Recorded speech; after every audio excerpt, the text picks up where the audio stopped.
আপনারা দেখছেন Bankura TV breaking news. Bankura TV YouTube চ্যানেলে আপনাদের স্বাগতম।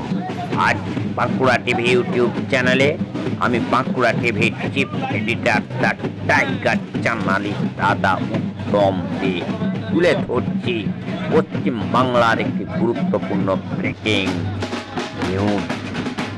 বিজেপি নেত্রী লকেট চট্টোপাধ্যায় ও বিধায়ক লক্ষণচন্দ্র ঘড়ুইয়ের নেতৃত্বে তিরঙ্গা যাত্রা, এবং এই তিরঙ্গা যাত্রা হয়ে গেল ফিরিঙ্গি থেকে পান্তিকা পর্যন্ত।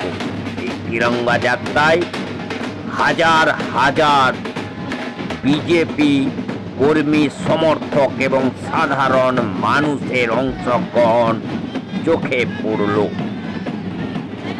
যে সময় থেকে ভারতবর্ষের সেই বেওলগাঁয়েতে পর্যটকদের উপর জঙ্গি হামলা হয়েছিল এবং ভারত পাকিস্তানের মধ্যে একটা উত্তেজনা তৈরি হয়েছিল, যুদ্ধ পরিস্থিতি তৈরি হয়েছিল, তখন থেকেই কিন্তু শুরু হয়েছিল এই বিজেপির নেতৃত্বে তিরঙ্গা যাত্রা বিভিন্ন জায়গায় পশ্চিম বাংলার বিভিন্ন কর্নারের সঙ্গে গোটা ভারতবর্ষে।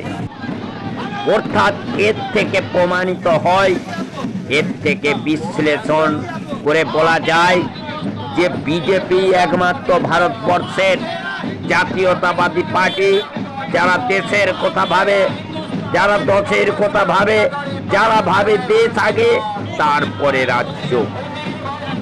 তারপর দেখা যায় পশ্চিম বাংলায় তৃণমূলের নেতৃত্বে তিরঙ্গা যাত্রা হয়। বীর শহীদদের যারা জওয়ান এবং এই পর্যটক শহীদদের উদ্দেশ্যে তারা মিছিল করে বিভিন্ন জায়গায়। অর্থাৎ বলা যায় এই জাতীয়তাবাদী পার্টি, যাদের মধ্যে দেশপ্রেম আছে, সেই বিজেপি পার্টির দেখানো পথেতেই পশ্চিম বাংলায় তৃণমূল হাঁটে।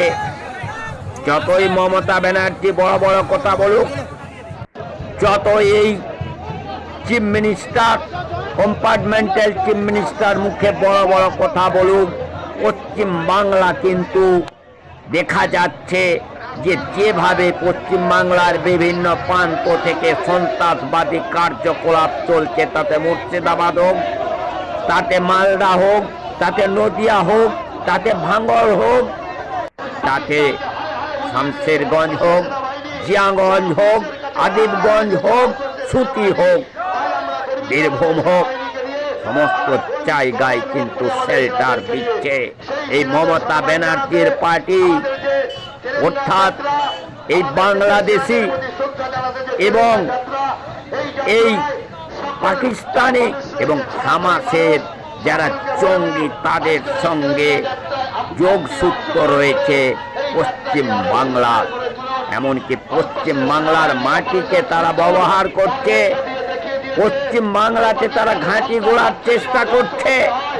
বারবার অশান্ত হচ্ছে মালদা, মুর্শিদাবাদ, সুতি, জিয়াগঞ্জ, 24 পরগনা, কাঁচড়াপাড়া, এটাই তার প্রমাণ। কিন্তু অন্যদিকে দেখুন কিভাবে এই বিজেপি পার্টি, জাতীয়তাবাদী পার্টি, দেশপ্রেমিক পার্টি, তারা তিরঙ্গা যাত্রা সেই দেওলগাঁয়ের যেদিন প্রথম সন্ত্রাসবাদী হামলা হয়েছিল তারপরের দিন থেকেই তারা শুরু করেছিল। এই খবর আপনারা একমাত্র দেখতে থাকুন। আজও চলছে বাঁকুড়া টিভির পর্দায়। যে বাঁকুড়া টিভি চোখে চোখ রেখে কথা বলে, যে বাঁকুড়া টিভি কোনো চোখ রাঙানিকে ভয় করে না, যে বাঁকুড়া টিভি মেরুদণ্ড সোজা রেখে কথা বলে, যে বাঁকুড়া টিভি এই শাসক দলের দুর্নীতি, এই সরকারের দুর্নীতি, কম্পার্টমেন্টাল মুখ্যমন্ত্রী মমতা বন্দ্যোপাধ্যায়ের যে সরকার, তাতে চাকরির দুর্নীতি হোক, তাতে অন্য কোনো দুর্নীতি হোক, খাদ্য কেলেঙ্কারি হোক, রেশন কেলেঙ্কারি হোক, তাতে এই পুলিশি যে নিয়োগের ক্ষেত্রে কেলেঙ্কারি হোক, সিভিং ভলেন্টিয়ারদের মাধ্যমে টাকা তোলা হোক, পুলিশের মাধ্যমে হেলমেট এবং বেআইনিভাবে টাকা তোলা হোক, বালি গাড়ি থেকে টাকা তোলা হোক এবং গরু গাড়ি থেকে টাকা তোলা হোক, গরু পাচার হোক, শিক্ষা, স্বাস্থ্য এবং আরো বিভিন্ন জায়গায় যে দুর্নীতি, সেই দুর্নীতির কথা তুলে ধরে, আপামর জনগণের অসুবিধার কথা তুলে ধরে এবং সরকারি আধিকারিকদের চোখে আঙুল দিয়ে সেই অসুবিধা দেখিয়ে সুবিধা করার চেষ্টা করে। দেখতে থাকুন সেই বাঁকুড়া টিভিতে বিজেপি নেত্রী লোকেশ চট্টোপাধ্যায় এবং বিধায়ক লক্ষণ ঘড়ুইয়ের নেতৃত্বে সেই তিরঙ্গা যাত্রার যে ছবি। একই সঙ্গে আপনারা দেখতে থাকুন এই সিঁদুর অপারেশনের সাফল্যে বীর ভারতীয় সেনাবাহিনীকে অভিনন্দন জানিয়ে রানাঘাট উত্তর পশ্চিম বিধানসভাতে হাজার হাজার রাষ্ট্রবাদী নাগরিকদের নিয়ে তিরঙ্গা যাত্রাতে অংশগ্রহণ করলেন রাষ্ট্রবাদী জননেতা তথা রাজ্য বিধানসভার বিরোধী দলনেতা সম্মানীয় শ্রী শুভেন্দু অধিকারী মহাশয়। সেই খবর দেখতে থাকুন একমাত্র বাঁকুড়া টিভির পর্দায়।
গত কয়েকদিন আগে যেভাবে পরিস্থিতি হয়েছিল এবং এই পশ্চিমবাংলায় এমন একটা জায়গায় দাঁড়িয়ে আছে, আমাদের চারিদিকে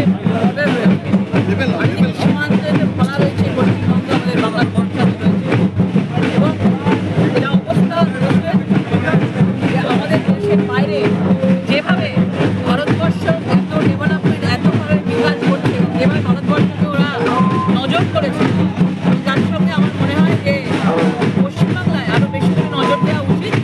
পশ্চিমবাংলায় একটা ভারতের রূপের মধ্যে দাঁড়িয়ে আছে, বাংলাদেশের রূপের মধ্যে দাঁড়িয়ে আছে। মুর্শিদাবাদে যে ঘটনা ঘটেছে আপনারা সকলেই জানেন, প্যারাগায়ের মতোই প্রায় একই ঘটনা। হিন্দুদের দেখে দেখে বাড়ি লুট করা হয়েছে, মহিলাদেরকে ঘরছাড়া করে দেওয়া হয়েছে, বাড়ি জ্বালিয়ে দেওয়া হয়েছে। আমরা কলকাতা পুলিশকে বলবো এবং কেন্দ্রীয় সরকার বিষয়টি পুরোপুরিভাবে নজর রাখবে এবং আমার মনে হয় মমতা বন্দ্যোপাধ্যায় এই সরকারের আরও বেশি করে নজর দেওয়া উচিত, কারণ এখানে ইলিগাল লোক, রোহিঙ্গা থেকে শুরু করে প্রচুর মানুষ এখানে বেআইনিভাবে মুখ্যমন্ত্রী বলেছেন বি অ্যালার্ট, পুলিশকে বলেছেন বি অ্যালার্ট, জঙ্গি সতর্কতা দিয়েছেন উত্তরবঙ্গ থেকে মুখ্যমন্ত্রী, কি বলবেন? এতদিন ধরে বাংলাদেশ থেকে বিভিন্ন জায়গা থেকে রোহিঙ্গারা এসে বিনা এতে তাদেরকে ঢোকানো হয়েছে, ভোটার আইডি কার্ড তৈরি করে দেওয়া হয়েছে, প্রধানমন্ত্রী আবাস যোজনার ভোট দেওয়া হয়েছে, তাদের ভোট করাবার জন্য।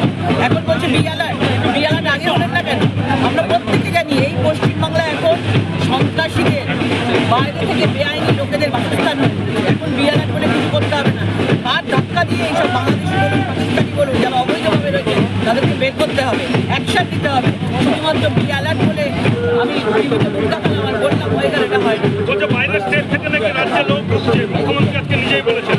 আজকে দেখুন, আজকে এখানে রাইট সিস্টেম ওনার নিজের হাতে আছে, ঠিকানা আটকাতে আছে, ওনার হাতে আছে। বাইরে থেকে স্টেট থেকে যদি ঢোকে পুরোপুরিভাবে ওনার দায়িত্বে আছে, ওনাকে দেখা উচিত। দিদি অপারেশন সিন্ধু বলছে যে মুর্শিদাবাদে যে ঘটনা ঘটেছে সেখানে পরিষ্কারভাবে কিন্তু রাজ্যকে দায়ী করা হচ্ছে এবং বলা হচ্ছে যে কাউন্সিলারে কি পরিষ্কারভাবে গঠন করা হয়েছিল এসআইটি এবং পরিষ্কারভাবে বলা হয়েছিল ওই ঘটনার শুরু হওয়ার আগে পুরোপুরিভাবে যে কাউন্সিলর ছিল মেহবুব আলম এবং এমএলএদের ছিল, তাদের মদতে প্রায় শুক্রবার দুপুর থেকে শনিবার বিকেল 4টে অবধি এই ধরনের অত্যাচার চালানো হয়। হিন্দু বাড়িগুলোকে লুট লুট করা হয় এবং যে সকল হিন্দু বাড়িগুলো অনেক সময় মিস হয়ে গেছে সেগুলো পরবর্তীকালে কাউন্সিলর দেখিয়ে দিয়ে বাকি বাড়িগুলোকে জ্বালিয়ে পর্যন্ত দেওয়া হয়।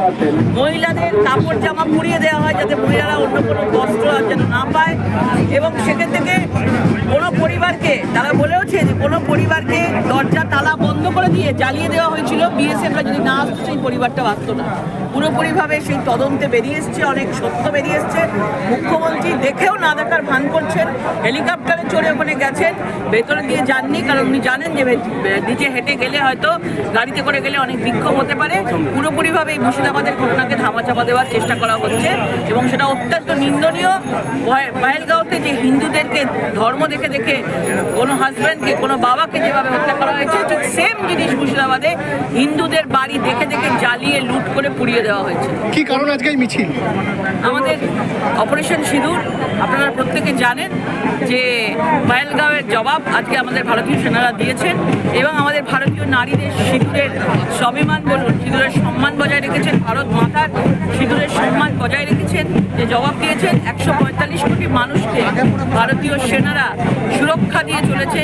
প্রধানমন্ত্রী নরেন্দ্র মোদীর নেতৃত্বে যেভাবে দেশ এগিয়ে চলেছে, ভারতীয় সেনাদেরকে আমরা স্যালুট জানাই এবং আজকে এই অপারেশন সিঁদুর ভারতীয় সেনার জন্যই আমাদের আজকের এই মিছিল।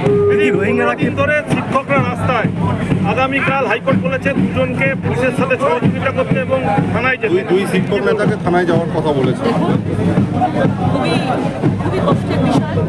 26,000 চাকরি শুধুমাত্র মুখ্যমন্ত্রী নিজেদের লোকদেরকে বাঁচানোর জন্য আজকে যোগ্য অযোগ্য মিলেমিশে একাকার করে দিয়েছে, শুধু নিজেদেরকে বাঁচানোর জন্য। এই জিনিসটা ওনার হাতে ছিল, অনেক আগে করতে পারতেন ওএমআর শিট দেখে, কিন্তু ওএমআর শিটও জ্বালিয়ে দেওয়া হয়েছে এবং কারুর কোনো রকম কোনো ঠিক ঠিকানা নেই। এই 26,000 যে যুবক যুবতী রয়েছে, 26,000 পরিবার চেষ্টা করেছে, আরও 32,000 প্রাথমিক নিয়োগের থেকে আরও আসবে। কত লোককে ডাকবে, কত লোককে কী করবে? এবং উনি একমাত্র যে সকল লোকেরা, যে সকল মন্ত্রীরা টাকা নিয়েছে তাদের নামগুলো উনি প্রকাশ্যে নিয়ে আসুন। আমরা চাই কারা এই ধরনের কাজ করেছে আগামী দিনে যাতে না হয় সেগুলোকে নামগুলো নিয়ে আসুন। আজকে 26,000 যে ভবিষ্যৎ রয়েছে তাদের অন্ধকার হয়ে গেছে, জীবন পুরো অন্ধকার হয়ে গেছে। আমাদের এখান থেকে ট্যাক্সের টাকা থেকে তাদেরকে দেওয়ার কথা বলা হচ্ছে, ডিসেম্বর অব্দি দেবে, ভোট না হওয়া অব্দি ততক্ষণ চালাবে, তারপর তারা কোথায়? তারপর তাদের অন্ধকার, তাদের ফিউচার।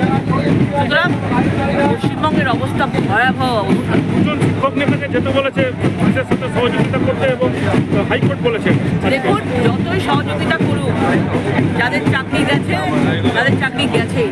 কোনোভাবে মমতা বন্দ্যোপাধ্যায় যেভাবে সুপ্রিম কোর্টে চলে যাক, এদের চাকরি তিনি বাঁচাতে পারবেন না। যা উনি সর্বনাশ করে দিচ্ছে, তো সর্বনাশ করে দিচ্ছে। পুলিশ আছে আর উদয়ন গুহ গৌতম দেবের মতো চোরেরা আছে।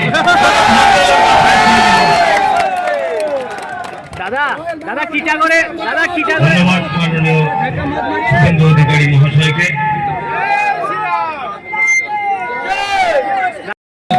38,000 ভোটে লিড আলিপুরদুয়ারে। এই ফুটা পার্টিদের দ্বারা কিছু হবে না, আমরা মমতাকে তাড়াবো, তাই তো?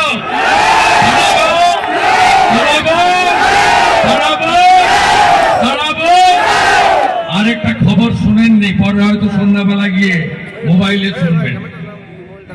ভারতবর্ষ থেকে সব দলের এমপিরা যাচ্ছে 32টা দেশে অপারেশন সিন্দুরের কথা বলতে। আমাদের এয়ারফোর্স, আমাদের ডিফেন্স, আমাদের প্যারামিলিটারি তাদের কথা বলতে, আমাদের পহেলগাঁয়ের যে মায়েদের, দিদিদের, বোনেদের জঙ্গিরা সিঁদুর মুছিয়ে দিয়েছে তার দুঃখের কথা বলতে সব দল প্রতিনিধি দিয়েছে। একটা দল প্রতিনিধি তুলে দিয়েছে, তার নাম কি জানেন? নাম কি?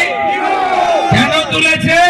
যাতে পাকিস্তানের বিরুদ্ধে বিদেশের মাটিতে কিছু বলতে না হয়। পাকিস্তানের বিরুদ্ধে বললে ভোট ব্যাংক নড়ে যাবে, খেলার ভোট ব্যাংক নড়ে যাবে। তাই তিনি তার প্রত্যাহার করে নিয়েছেন প্রতিনিধি। রাষ্ট্রবাদীরা একজোট, উপরে নরেন্দ্র মোদী, নিচে কমল, মাঝখানে কিচ্ছু নেই। সবাই লড়বো এবং জিতবো। আমি যদি নন্দীগ্রামে 26% মুসলিম ভোট আছে, মমতা ব্যানার্জিকে হারাতে পারি, আপনারাও পারবেন। উত্তরবঙ্গ গতবার থেকে হয়েছে, এবারে উত্তরবঙ্গের 54টা সিট মালদা থেকে কালচিনি জয়গাঁও অব্দি, দার্জিলিং এর পাহাড় থেকে কোচবিহারের শীতলকুচি অব্দি আমরা 54টাই মমতা ব্যানার্জিকে খালি হাতে পাঠাবো। মমতা ব্যানার্জি উত্তরবঙ্গ বিরোধী হ্যাঁ না বলুন। আর আমরা আলোচনা করেছি 22 তারিখে শিলিগুড়িতে তেরঙ্গা যাত্রায় আমি থাকবো। দীপক বর্মন আরো সবার সঙ্গে আলোচনা করছে। জুলাই মাসে উত্তরকন্যা অভিযান হবে। 3টি দাবিতে উত্তরবঙ্গের নদী বাঁচাও, উত্তরবঙ্গের অরণ্য বাঁচাও, উত্তরবঙ্গের চা বাগান বাঁচাও। এই মুখ্যমন্ত্রী যেদিন উত্তরবঙ্গে আসে একটা করে চা বাগান বন্ধ হয়। আজকেও মধু চা বাগান বন্ধ হয়ে গেছে। इसको उखाड़ फेंकना पड़ेगा, उखाड़ फेंकना पड़ेगा। बंगाल में डबल इंजन बनाना ही पड़ेगा। मोदी जी को हाथ मजबूत करना पड़ेगा। सब अच्छा रहिए, सही सलामत रहिए। आप सबको मैं मेरा दिल से जोहर, नमस्कार।